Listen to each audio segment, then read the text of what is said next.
हे महाशक्ति स्वरूपिणी, मैंने तुम्हारी निरंतर आराधना की है। मैंने तुम्हारे लिए अपने प्राण त्यागे हैं। तुम्हारा महाभक्त रौद्र तुम्हें बुला रहा है। दर्शन दो माता।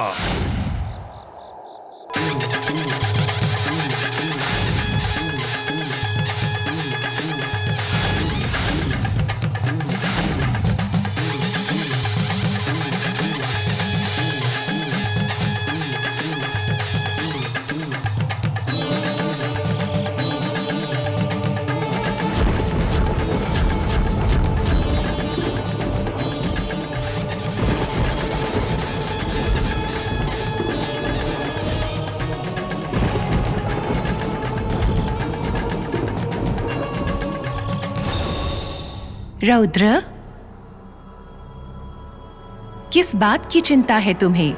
चिंता नहीं है माता, मैं विरक्त हूँ। मुझे काम रूप विद्या मिली है ना, मैं अतीत शक्तियों को ग्रहण कर पाऊंगा। आपने कहा था इस रौद्र शक्ति से कोई टक्कर नहीं ले सकता, किंतु एक शक्ति मुझे बहुत परेशान कर रही है माता। मुझे लक्ष्य हासिल नहीं होगा तो ये जन्म क्यों मिला मुझे? क्यों मिला मुझे ये जन्म? आत्मा के रूप में रहने वाली ये दुर्गति क्यों मिली? निरंथक होने वाले वंशों से विमुक्त करके मुझे अपना हिस्सा बना लो माँ, स्वयं का हिस्सा बना लो। मुझे खुद का हिस्सा बना लो माता, मुझे खुद का हिस्सा बना लो। रौद्र, तुम्हारे इस आग्रह का कारण क्या है? आपने मुझे आशीर्वाद दिया था ताकि मैं अपना लक्ष्य हासिल कर सकूं, और वो आशीर्वाद व्यर्थ हो चुका है। आपकी दी हुई शक्तियाँ निष्फल हो रही है। कार्य साधना के लिए मैंने एक कदम आगे बढ़ाया था माता। कोई अद्भुत शक्ति मुझे रोकने का प्रयास कर रही है, रुकावट बन रही है। मैं समझ गई। वो शक्ति असामान्य है।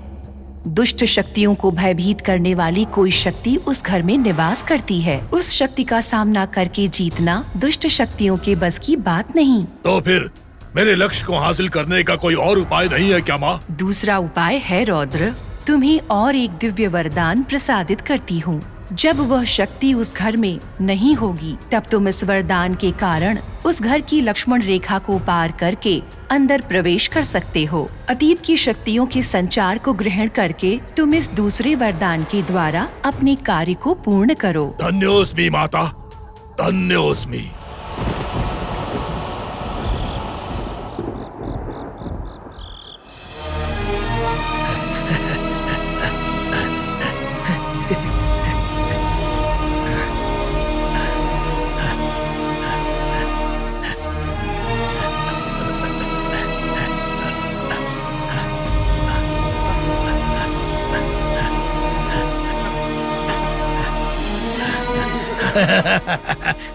स्वामी ने मुझे जो कार्य करने की जिम्मेदारी दी है, उस कार्य को आरंभ करने की घड़ी थोड़ी देर में आ जाएगी।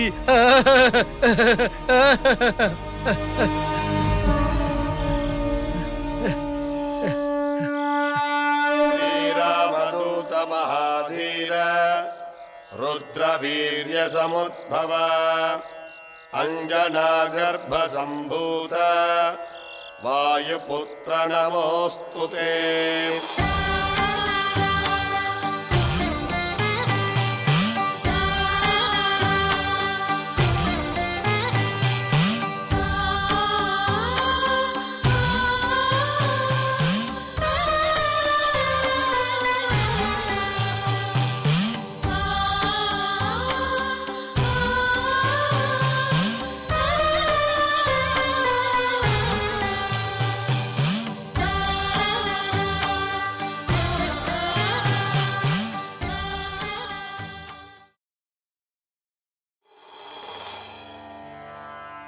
हमें यहाँ से तुरंत निकलना होगा। समय आ गया है। अब मुझे क्या करना होगा?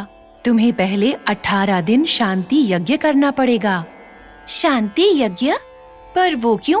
परम पवित्र उस मंदिर में सेवा देने वाले उस महान पंडित की मृत्यु हो गई थी।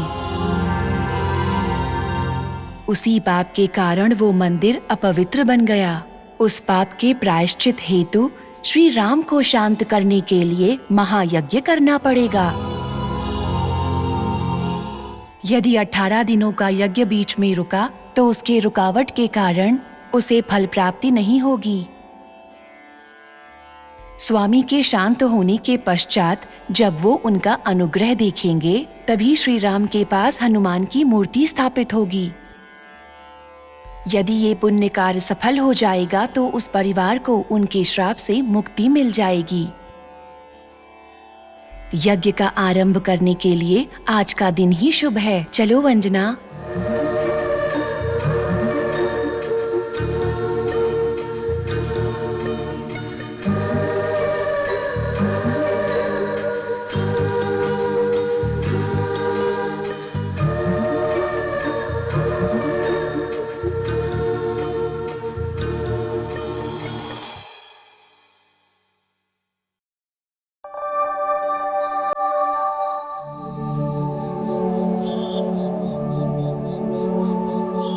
चरितम्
अंजना, तुम आ गई बेटी।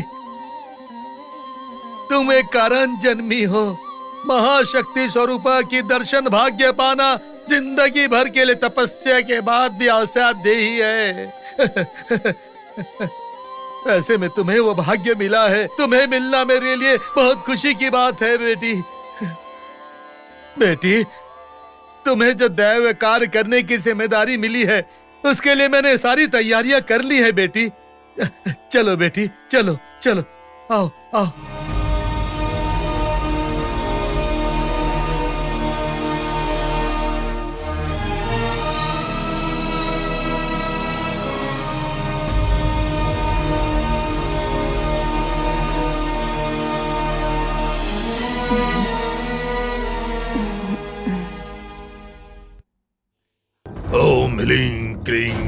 चामुंडाई विचे स्वाहा।